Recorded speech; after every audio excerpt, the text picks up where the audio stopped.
1457년 10월의 어느 날 강원도 영월의 동강. 살을 애는 듯한 찬바람이 부는 강물 위로 정체를 알 수 없는 물체 하나가 둥둥 떠내려옵니다. 가까이서 보니 그것은 시신이었습니다. 비단 옷은 흙탕물에 젖어 엉망이 되었고 창백하게 식은 얼굴은 공포에 질린 채 굳어 있었습니다. 이 시신의 주인공, 놀랍게도 불과 2년 전까지만 해도 조선의 만백성이 머리를 조아리며 우러러보던 왕, 바로 단종이었습니다. 조선 개국 이래 왕의 시신이 이토록 처참하게 강물에 버려진 적은 없었습니다. 심지어 시신을 거두는 자는 삼족을 멸하겠다, 에는 서슬 퍼런 어명 때문에 마을 사람들은 시신이 까마귀 밥이 되어가는 것을 보면서도 발만 동동 굴러야 했습니다. 누가 이토록 잔인했습니까? 누가 왕의 존엄을 짓밟고 시신조차 수습하지 못하게 막았습니까? 범인은 바로 그의 피를 나눈 가족, 작은아버지 수양대군이었습니다. 우리는 수양대군, 묘호세조를 흔히 두 얼굴의 왕이라 부릅니다. 조카를 죽이고 왕위를 찬탈한 희대의 폐륜하라는 비난. 반대로 강력한 왕권을 구축하여 조선의 전성기를 이끈 부국강병의 군주라는 칭송. 극단적인 평가가 엇갈리는 문제적 인물. 영화 관상제서 이정재 배우가 연기했던 그 대사 기억하십니까? 내가 왕이 될 상인가? 그 대사처럼 그는 정말 타고난 야심가였을까요? 아니면 자신이 칼을 들지 않으면 무능한 조카 때문에 조선이 신하들의 손아귀에 넘어갈 것이라는 위기감에 휩싸인 지독한 현실주의자였을까요? 오늘 역사 미스터리 추적자는 1453년 10월 한양을 붉은 피비린내로 물들였던 그날 밤 계유정난의 현장으로 들어갑니다. 권력을 향한 사내들의 욕망이 부딪히고 충성과 배신이 교차했던 잔혹한 밤, 조카를 죽여서라도 기어이 왕이 되고 싶었던 한 남자의 지독한 권력투쟁기, 그 핏빛 기록을 낱낱이 파헤쳐 보겠습니다. 비극의 씨앗은 역설적이게도 조선 최고의 성군, 세종대왕 시대에 이미 잉태되고 있었습니다. 세종에게는 너무나 똑똑하고 잘난 아들이 많았습니다. 첫째 문종은 학문과 덕망이 깊어 준비된 성군이었고, 둘째 수양대군, 당시 진양대군, 은무예와 배포가 남달란의 뒤를 이어 장군이 될 제목이라 칭찬받았습니다. 셋째 안평대군은 당대 최고의 명필이자 예술가로 칭송받았죠. 보통의 집안이라면 다복하다 했겠지만 왕실에서, 특히 권력의 세계에서 잘난 아들이 많다는 것은 축복이 아니라 재앙의 불씨입니다. 수양대군 이유. 그는 태생부터 철저한 이인자였습니다. 문무를 겸비하고 리더십까지 갖췄지만 형인 문종이 너무나 완벽한 세자였기에 그는 자신의 능력을 펼칠 기회조차 얻지 못했습니다. 그는 숨죽여야 했습니다. 형의 눈을 피해 사냥이나 즐기며 정치에는 관심 없는 한량인 척 연기하며 때를 기다렸습니다. 하지만 그의 가슴 속에서는 언제 터질지 모르는 야망의 용암이 끓고 있었습니다. 그러던 중 하늘이 무너지는 일이 발생합니다. 세종대왕이 승하하고 뒤를 이은 문종마저 재위 2년 만에 병으로 승하하고 만 것입니다. 왕좌에 오른 것은 고작 12살의 어린 조카, 단종이었습니다. 이때부터 조선의 권력 지형은 아주 기형적으로 변하기 시작합니다. 어린 왕을 대신해 국정을 장악한 것은 왕족이 아니었습니다. 세종과 문종의 유지를 받들었다는 명분으로 똘똘 뭉친 원로 대신들, 바로 고명 대신들이었습니다. 그 정점에 백두산 호랑이 김종서가 있었습니다. 김종서가 누구입니까? 육진을 개척하여 두만강까지 영토를 넓힌 전쟁 영웅이자 조정의 인사권을 한 손에 쥐고 흔드는 좌의정이었습니다. 어린 단종은 김종서의 눈치를 보느라 숨조차 크게 쉬지 못했습니다. 모든 결정은 의정부 서사제라는 이름 아래 김종서와 영의정 황보인의 도장이 찍혀야만 집행되었습니다. 이를 지켜보던 수양대군의 속은 타들어갔습니다. 이 씨의 나라가 김 씨의 나라가 되었다. 수양대군에게 이것은 단순한 불만이 아니라 국가 존망의 위기였습니다. 왕권은 땅에 떨어졌고 늙은 신하가 왕의 머리 꼭대기에 앉아 국정을 농단하고 있다는 명분. 수양대군은 이 명분을 움켜쥐었습니다. 자신의 사리사욕을 구국의 결단으로 포장하기에 이보다 더 좋은 재료는 없었으니까요. 하지만 상황은 수양대군에게 불리하게 돌아갔습니다. 조정의 실세 김종서가 수양대군의 라이벌인 셋째 안평대군과 손을 잡았기 때문입니다. 김종서 입장에서는 야심만만한 수양보다는 예술을 좋아하고 유한 성격의 안평대군이 다루기 쉬웠을 겁니다. 김종서와 안평대군의 연합.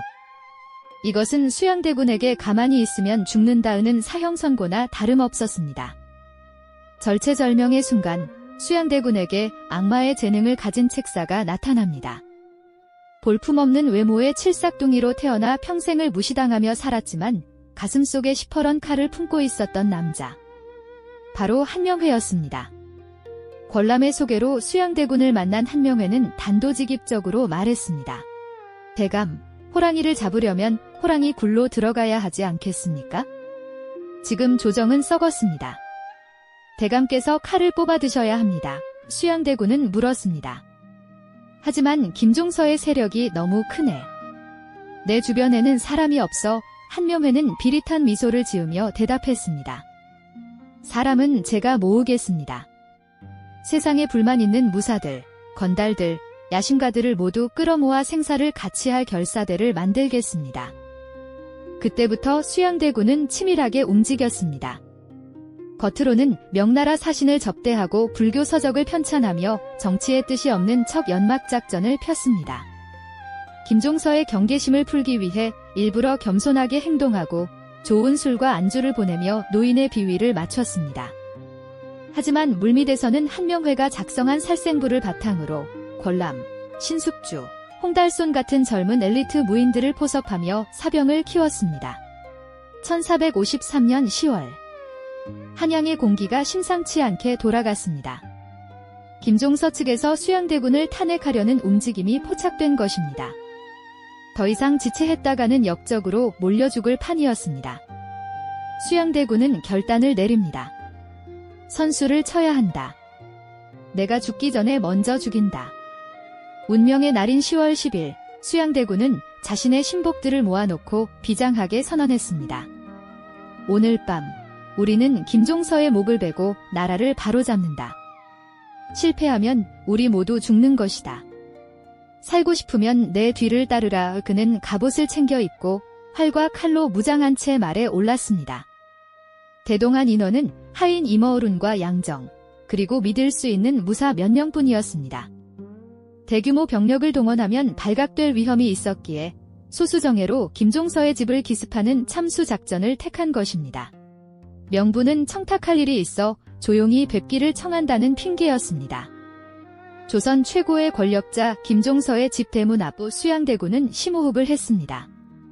이 문을 들어가는 순간 그는 역적이 되거나 아니면 새로운 왕이 될 운명이었습니다. 달도 없는 캄캄한 밤, 수양대군의 눈빛은 굶주린 맹수처럼 번들거렸습니다. 그의 뒤에는 무거운 철퇴를 든 하인 이머어룬이 그림자처럼 서 있었습니다. 과연 수양대군은 천하의 김종서를 쓰러뜨릴 수 있을까요? 조선 역사를 뒤바꾼 가장 잔혹하고 긴 밤, 계유정난의 서막이 올랐습니다. 1453년 10월 10일 밤, 한양의 서대문 박김종서의 사저 앞 수양대군은 말에서 내리지도 않은 채 하인을 시켜 김종서를 불렀습니다. 대감, 수양입니다. 드릴 말씀이 있어 급히 왔습니다. 당시 김종서는 아들과 함께 잠자리에 들 준비를 하고 있었지만 왕의 숙부인 수양대군이 밤늦게 찾아왔다는 말에 의관을 정제하고 밖으로 나왔습니다. 김종서는 산전수전 다 겪은 노련한 정치가답게 경계를 늦추지 않았습니다. 주변에는 무사들이 호위하고 있었죠. 수양대군은 김종서를 안심시키기 위해 짐짓 비굴한 표정을 지으며 말했습니다. 제가 부탁할 것이 있어 편지를 한 통 가져왔습니다. 남들이 보면 곤란하니 가까이 와서 받아주십시오. 김종서가 편지를 받기 위해 수양대군의 말 앞으로 다가갔습니다. 달빛조차 희미한 어둠 속 김종서가 편지를 읽기 위해 고개를 숙이는 찰나였습니다. 수양대군의 눈짓을 받은 하인 이머어룬이 옷 속에 숨겨두었던 쇠몽둥이 철퇴를 꺼내 높이 치켜들었습니다. 죽어라 퍽하는 둔탁한 파열음과 함께 백두산 호랑이 김종서의 머리가 무참히 깨졌습니다. 외마디 비명도 지르지 못한 채 조선의 국방을 책임지던 노장군은 피를 뿜으며 쓰러졌습니다. 옆에 있던 아들 김승규가 아버지를 구하기 위해 달려들었지만 양정이 휘두른 칼에 그 역시 처참하게 베어졌습니다. 순식간에 벌어진 일이었습니다. 수양대군은 쓰러진 김종서가 죽었는지 확인할 겨를도 없이 말머리를 돌렸습니다. 궁으로 가자. 이제 시작이다. 김종서 제거는 서막에 불과했습니다. 진짜 목표는 궁궐을 장악하고 나머지 대신들을 숙청하는 것이었습니다. 수양대군은 단종이 있는 경복궁을 점거하고 즉시 김종서가 역모를 꾸몄다. 내가 그를 처단했으니 모든 신하는 지금 당장 입궐하라우는 비상소집령을 내렸습니다. 한밤중에 날벼락 같은 소식을 들은 대신들은 허겁지겁 궁궐로 달려왔습니다. 영의정 황보인, 이조판서 조극관, 우찬성 이양 등 당대를 호령하던 거물들이 속속 도착했습니다. 하지만 그들이 통과해야 할 단 하나의 문, 궁궐의 정문인 도나문 앞에는 저승사자가 기다리고 있었습니다. 바로 수양대군의 책사, 한명회였습니다. 한명회의 손에는 종이 한 장이 들려 있었습니다. 그 유명한 살생부였습니다. 살릴 자와 죽일 자 한명회는 횃불 아래서 들어오는 대신들의 얼굴을 일일이 확인했습니다. 수양대군 편에 선자라면 들여보내라고 했지만 김종섭 하나 수양대군에게 비판적이었던 인물이 나타나면 한명회의 손가락이 가차없이 X를 그렸습니다. 그 신호가 떨어지기 무섭게 문 뒤에 숨어있던 수양대군의 무사들이 달려들었습니다. 역적이다. 베어라. 영의정 황보인은 문을 들어서자마자 철퇴에 머리를 맞고 즉사했습니다. 이조판서 조국관 역시 칼에 난자당해 쓰러졌습니다. 비명소리가 끄리지 않았지만 밖에서 대기하던 다른 신하들은 안에서 무슨 일이 벌어지는지조차 몰랐습니다. 그렇게 한 명씩 유력 대신들이 도살장의 소처럼 끌려가 처참하게 살해당했습니다. 궁궐 바닥은 순식간에 붉은 피로 흥건해졌고 비릿한 피냄새가 진동하여 구역질이 날 정도였다고 실록은 전합니다. 이 참혹한 사륙의 밤, 궁궐 안 가장 깊은 곳에 있었던 어린 왕 단종은 무엇을 하고 있었을까요? 12살의 소년왕은 밖에서 들려오는 끔찍한 비명과 칼 부딪히는 소리, 그리고 병사들의 고함에 이불을 뒤집어쓰고 벌벌 떨고 있었습니다. 잠시 후 피칠갑을 한 갑옷을 입은 수양대군이 단종의 침전으로 들어왔습니다. 그는 피 묻은 칼을 찬 채 조카 앞에 무릎을 꿇고 말했습니다. 전하, 간신 김종서와 황보인이 역모를 꾸며 신이 처단하였나이다. 부디 놀라지 마시옵소서. 말은 놀라지 말라였지만 그 상황 자체가 거대한 협박이었습니다. 자신을 지켜주던 할아버지 같은 신하들이 모두 죽어나간 상황에서 어린 단종이 할 수 있는 일은 아무것도 없었습니다. 그저 공포에 질린 눈으로 덜덜 떨며 숙부의 뜻대로 하시오 라며 울먹이는 것뿐이었습니다. 수양대군은 그날 밤 사실상 왕의 권한을 모두 강탈했습니다. 영의정부터 이조판서, 병조판서까지 핵심 요직을 모두 자신이 겸직하며 무소불위의 권력자로 등극했습니다. 이를 경의정부사 영경연 이조병조판서 내외병마도통사라고 불렀습니다. 혼자 북치고 장구치고 다 하겠다는 뜻이었습니다. 그리고 다음 날 아침 수양대군은 자신의 라이벌이었던 친동생 안평대군에게 칼을 겨눴습니다. 안평이 김종서와 결탁해 역모를 꾸몄다. 죄 없는 안평대군은 강화도로 유배를 갔다가 며칠 뒤 그곳에서 사약을 받고 죽임을 당했습니다. 왕자로서의 예우도 없이 형의 명령에 의해 짐승처럼 죽어간 것입니다. 이것이 바로 계유정난입니다. 성공한 쿠데타. 하지만 피 냄새는 쉽게 지워지지 않았습니다.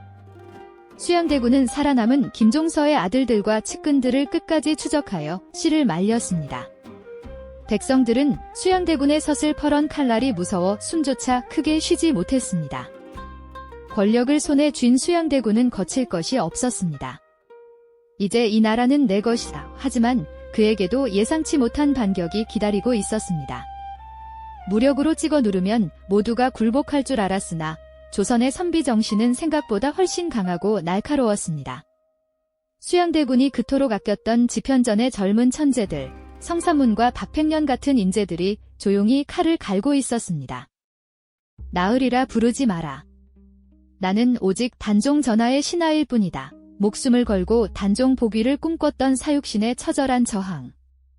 그리고 그들을 끓는 기름과 불로 지진 인두로 고문하며 직접 신문했던 수양대군의 광기 어린 모습. 조선 역사상 가장 슬프고도 잔혹했던 충신들의 최후가 다음 장에서 펼쳐집니다. 1455년 수양대군은 마침내 조카 단종을 협박해 옥새를 빼앗고 왕위에 올랐습니다. 그가 바로 조선의 7대 왕, 세조입니다. 그는 자신이 왕좌에 앉으면 모든 혼란이 잠재워질 것이라 믿었습니다. 공포로 누르면 납작 엎드릴 것이고 힘으로 짓밟으면 따를 것이라 생각했습니다. 하지만 그것은 세조의 오만이었습니다. 조선의 선비들은 칼보다 더 날카롭고 강한 붓과 혀, 그리고 꺾이지 않는 신념을 가진 자들이었습니다. 세조가 가장 아꼈던 엘리트 집단, 집현전의 학사들이 움직이기 시작했습니다. 성사문, 박팽년, 하위지, 이계, 유성원, 그리고 무인 유흥부. 우리는 이들을 죽음으로 충성을 지킨 여섯이나 사육신이라 부릅니다. 이들의 계획은 치밀하고 대담했습니다. 명나라 사신을 대접하는 연회장에서 세조의 목을 베고 상황으로 물러난 단종을 다시 복위시키려는 거사였습니다. 운명의 날, 연회장에는 긴장감이 감돌았습니다.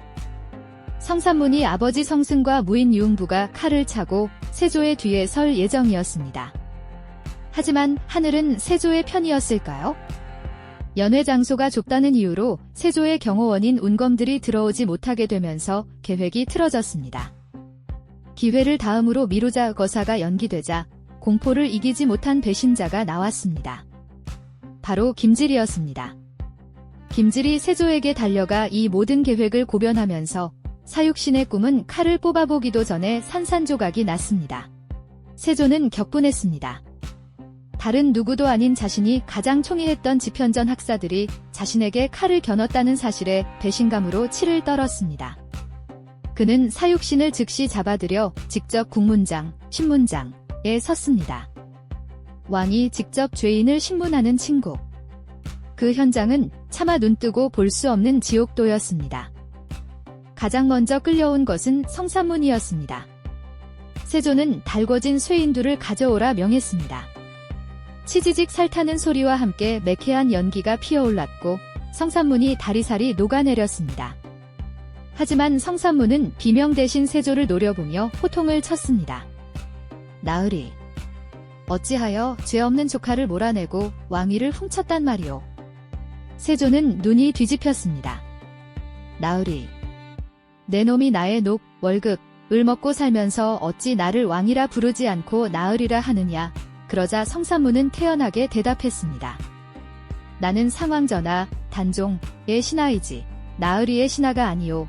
나으리가 준 녹봉은 단 한 톨도 먹지 않고 창고에 쌓아두었으니 가서 확인해 보시오. 실제로 성산문이 집 창고에는 세조가 즉위한 후 받은 녹봉이 포장도 뜯지 않은 채 고스란히 쌓여 있었다고 합니다. 박팽년 역시 마찬가지였습니다. 세조가 회유하려 하자 그는 답안지에 신이라는 글자 대신 클 자를 써서 냈습니다. 나는 너의 신하가 아니다라는 뜻이었습니다. 가장 앞권은 무인 유흥부였습니다. 그는 고문을 받으면서 살이 찢겨 나가자 달궈진 인두가 식었다며 오히려 고문관을 비웃었습니다. 이놈들아, 쇠가 식었으니 다시 달고 오너라. 내 칼이 무디어 저 간악한 수양을 단칼에 베지 못한 것이 천추의 한이다. 그는 끝까지 세조에게 침을 뱉으며 기계를 굽히지 않았습니다. 세조는 이들의 충절 앞에 철저한 패배감을 느꼈습니다. 육체는 찢어 죽일 수 있어도 그들의 정신만은 꺾을 수 없었기 때문입니다. 결국 사육신은 거열형, 즉 팔다리를 소아말에 묶어 사방으로 찢어 죽이는 참혹한 형벌을 받고 형장의 이슬로 사라졌습니다. 남자들은 모두 죽임을 당했고 그들의 아내와 딸은 공신들의 노비나 첩으로 나눠졌습니다. 한양 바닥은 다시 한번 피비린내로 진동했습니다. 하지만 여러분, 이 피바람의 끝에는 진짜 비극이 기다리고 있었습니다. 바로 유배지에 갇혀있던 어린 단종이었습니다. 사육신의 복위운동이 실패로 돌아가자 세조의 측근들은 벌떼처럼 들고 일어났습니다. 전하, 화근을 잘라내야 합니다. 상황이 살아있는 한제의 제3의 역모가 계속될 것입니다. 세조 역시 알고 있었습니다. 자신이 왕자를 지키기 위해서는 조카를 죽여야만 한다는 것을. 결국 세조는 단종을 노산군으로 강등시키고 다시 서인, 평민으로 강등시켜 강원도 영월 청령포로 유배를 보냈습니다. 삼면이 깊은 강물로 막히고 뒤로는 험한 절벽이 가로막힌 처녀의 감옥. 그곳에서 17살의 소녀는 매일 밤 한양 쪽을 바라보며 피눈물을 흘렸습니다. 그리고 1457년 10월 24일 금부도사가 영월에 도착했습니다. 그가 가져온 것은 임금의 사약이었습니다. 실록에는 스스로 목매어 죽었다고 기록되어 있지만 야사에는 금부도사가 차마왕에게 사약을 내밀지 못하고 엎드려 통곡하자 단종을 모시던 하인이 활시 위로 단종의 목을 졸라 죽였다고 전해집니다. 어찌 되었든 분명한 사실은 삼촌이 보낸 죽음의 사자가 조카의 숨통을 끊어놓았다는 것입니다. 단종의 시신은 차가운 동강에 버려졌습니다. 죄인의 시신을 거두는 자는 삼족을 멸하겠다. 세조의 서슬 퍼런 어명 때문에 아무도 강물에 둥둥 떠다니는 단종의 시신을 수습하지 못했습니다. 어제까지 왕이었던 소년이 물고기의 밥이 되어 차가운 강물을 떠돌게 된 것입니다. 이때 영월의 호장 어몽도라는 사람이 옳은 일을 하다가 화를 입는 것은 달게 받겠다며 밤중에 몰래 시신을 수습해 장례를 치렀습니다. 이것이 현재의 단종 묘인 장릉입니다. 이것이 권력의 민낯입니다. 왕이 되기 위해 형제를 죽이고 충신을 도륙하고 끝내 어린 조카의 목숨까지 앗아간 수양대군. 그는 승리했지만 동시에 영원히 씻을 수 없는 폐륜의 낙인을 역사에 새기게 되었습니다. 조카를 죽이고 형제들을 죽이고 수많은 충신을 도륙하며 기어이 왕이 된 세조. 그는 과연 행복했을까요? 그가 꿈꾸던 강력한 왕권은 이루어졌을까요? 정치적인 성적표만 놓고 보면 그렇습니다. 세조는 즉위하자마자 의정부 서사제를 폐지하고 왕이 직접 육조의 판서들에게 보고를 받고 명령을 내리는 육조 직계제를 부활시켰습니다. 신하들의 힘을 빼고 왕권을 강화한 것입니다. 또한 국방력을 강화하고 호패법을 정비하여 인구 파악을 확실히 했으며 경국대전 편찬을 시작하여 국가의 법적 기틀을 다졌습니다. 훗날 역사가들이 태종 이방원이 닦아놓은 길을 세종이 걸었다면 세조는 무너져가는 왕권을 다시 세워 조선 왕조를 연장했다고 평가할 정도로 그는 능력 있는 군주였습니다.